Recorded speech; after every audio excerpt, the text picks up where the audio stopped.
TC কাৰ্যবাহী সদস্য সন্মানীয় সঞ্জিত কান্তি দেৱক বহুত বহুত ধন্যবাদ জনাইছো। আৰু এই টিফিন বক্সটো আমাৰ কাৰণে বহুত ডাঙৰ এচিভমেণ্ট।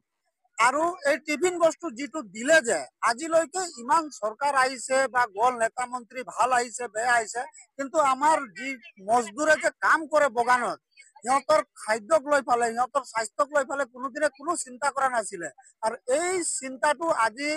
আমাৰ গাৰ্ডেন 200 বছৰ হৈ আছে, মানুহ কাম কৰি ফালে বহুত মানুহ মৰি গ'ল, মানুহ কাম কৰি আছে, কিন্তু সিহঁতৰ স্বাস্থ্যৰ যিটো চিন্তা এইটো প্ৰথমবাৰৰ কাৰণে আমাৰ কাৰ্যবাহী সদস্য সন্মানীয় সঞ্জিত কান্তি ছাৰে এইটো চিন্তা কৰি পেলাই আজি এই টিফিন বক্সটো যিটো দিছে, এই টিফিন বক্সটো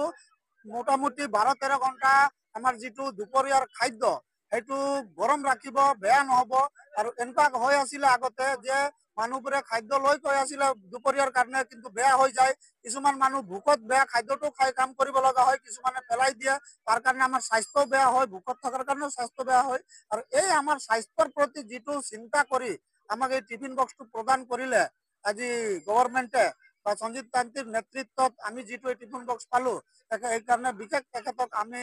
চাহ মজদুৰ তৰফৰ পৰা, হাতীগড় ৰাইজৰ পৰা, হাতীগড় মজদুৰ তৰফৰ পৰা তেখেতক অশেষ ধন্যবাদ দিছো। আৰু আমি ভাবো যে প্ৰত্যেকটো নেতা মন্ত্ৰী তেখেতৰ নিচিনা এটা ভাল চিন্তাধাৰা কৰক, যাতে আমি বিটিচি অঞ্চলৰ যিবোৰ মানুহে আজি টিফিন লাঞ্চ বক্সটো পালো, তাতে অসমৰ প্ৰত্যেকটো আমাৰ মজদুৰ ভাইসকল বা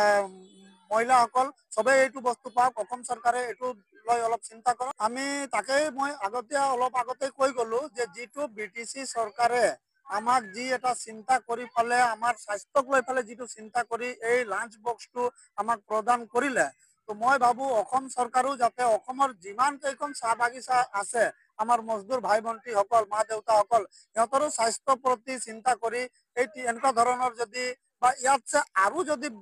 উন্নত ধৰণৰ কিবা টিফিন বক্সৰ বা খোৱা খাদ্য ভাল ৰখাৰ কাৰণে যদি কিবা এটা ভাল চিন্তা কৰে বা তেখেতসকলক চিন্তা কৰাৰ এটা দৰকাৰো হৈ পৰিছে। আজি স্বাস্থ্য ভাল থাকিলেহে আমাৰ মানুহখিনি কাম কৰিব আৰু নিজৰ জীৱিকাটো পালন কৰিব। তো অসম চৰকাৰৰ তাত এইটোৱে আহ্বান থাকিল যে তেখেতেও এনেকুৱা এটা পদক্ষেপ লওক, যোনটো লৈ আমাৰ গোটেই মজদুৰ ভাই ভনীসকল, মা দেউতাসকল সদায় স্বাস্থ্যৱান হৈ থাকক আৰু ভালে ভালে